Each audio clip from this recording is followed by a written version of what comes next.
Yo, yo, yo, Goosey checking in to talk about the biggest story of the day, the biggest news in the fight game right now, and that is going to be Jake Paul signing with the PFL, the Professional Fighters League, an MMA organization, and this came out of nowhere. We expected him to sign a boxing match. I was thinking it was going to be Nate Diaz. Instead, we get a news that he is signed with the PFL and he's still calling out Nate Diaz, one boxing match, and then 6 months later, an MMA fight. And this is huge news for him, huge news for the PFL and the combat game in general, because I do think that this shakes the landscape up a little bit.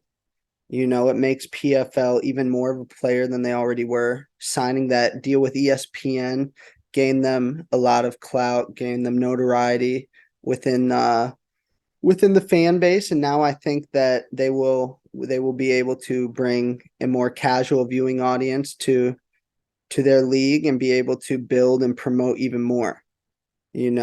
Obviously this is a big sign. A few interesting things that come out of this as well. PFL has signed Jake Paul to the super fight division. What's that about? We've never seen that before. I think that there could be a lot of interesting fights, a lot of interesting signs coming to PFL because of that.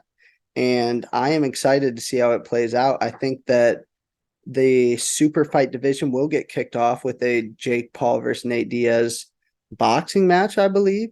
And that would be huge. That would be a big step for PFL to get things going. I think that you can sell a lot of pay-per-views with those two. I think the buildup would be sweet. And I mean, there's no losing for the PFL in this one. Another thing, Jake Paul gets a little bit of equity in the PFL, that personal beef with Dana White. He is now a direct competitor with him. He had been trying to get a fight alliance going or a union for the fighters. This way, I think PFL just kind of was able to do a lot of what he was asking. He's getting 50% of the revenue shares on the pay-per-view is going to go to fighters on the super fight cards. And that is a big step, because a lot of that revenue right now, I think fighters might be getting about 20% off the top of my head. That's not an exact number, but around that range. And, a lot of interesting things are going to come from this. You got to respect him. I know Jake Paul has a lot of haters, but he really is jumping into the deep end here. He's putting his money where his mouth is. So let's see what comes of this. He's been beating up famous people that are boxing. He hasn't beat up boxers, but now we will see him hopefully in the MMA cage and the boxing cage with some more legit opponents that PFL sets him up with. I'm excited to see what comes of that. And then yeah, tough start of 2023 for Dana. We had the Mexico thing earlier in the week. Now that's all I'm going to say on that, but not the best start for Dana White. Definitely not what he was imagining when he put that Instagram story out that he was going to beat 2023's ass, but a lot of time left. I can definitely see a comeback from him. So big news for Jake Paul today. Really got things going. I think this switches him from promoter boxer into a legit fighter. It definitely does in my eyes. I think it will in the community's eyes as well.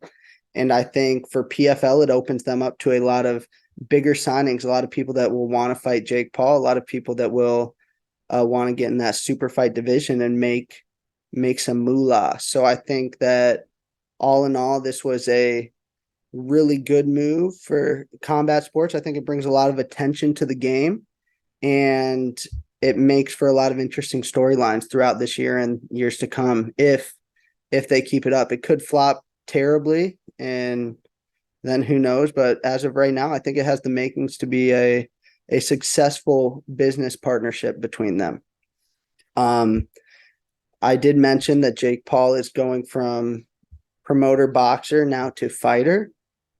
Let's talk about a guy who's going from fighter to I don't even really know, and that is Dillon Danis, because he has pulled out of his fight against KSI. The writing was kind of on the wall. You know, you look back, the Ariel interview makes more sense. Some of the things he was saying, he said he didn't have a coach. He said that his weight wasn't great. He was struggling with some things, and now I think 10 days later, he pulls out of the fight. I'm not going to say I'm surprised, but I was hoping to see him get in there with KSI. You know, I think it would have been a tough fight for him for sure. We haven't seen him in 2 years. He's been on and off with that knee injuries. I think he's had 2 surgeries on it. A lot of the MMA community is hating on him. They've been hating on him, but now they have extra ammo that he's not showing up to the fight. And, you know, I'm a little worried for Mr. Danis right now. I think the pressure and the hate from the MMA community is really starting to get to him. When he started this transition to being a heel in the game, I think it was more brought on from the Conor and Khabib drama there. He was sort of a byproduct of that. He's really built himself into this character, but with that character comes a lot of pressure that I don't think he was anticipating, you know, and then he stepped out of his comfort zone. He was going to go box KSI.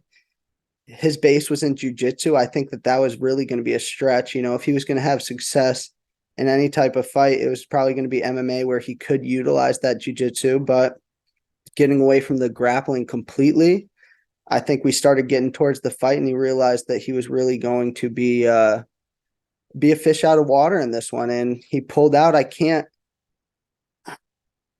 blame him, you know, because he shouldn't have signed the fight if he's not going to show up at the end of the day.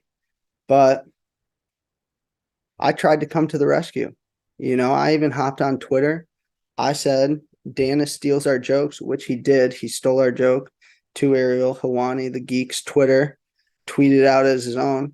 I said, Danis, he uses our jokes for clout. We're used to doing his dirty work. I will step in and fight KSI on short notice.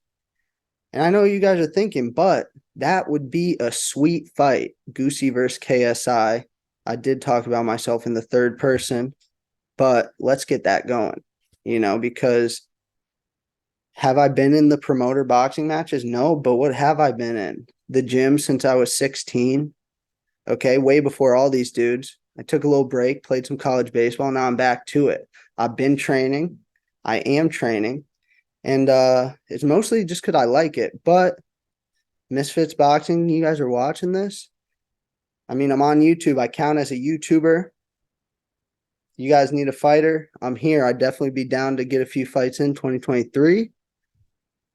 And any other promoters you guys want to fight, come on with it. I think Sean is about that action too. So we'll see. Maybe the Geeks will get it going a little bit 2023. But for right now, we're in the news game. We're in the takes game. Follow us on Instagram. Hit us on Twitter. Hit that subscribe. Hit the like. Comment what you think. Let me know what you think about Goosey versus KSI. Could it happen? Would you be excited for it? It would be a pretty sweet matchup. That's all I'm going to say. I'm out.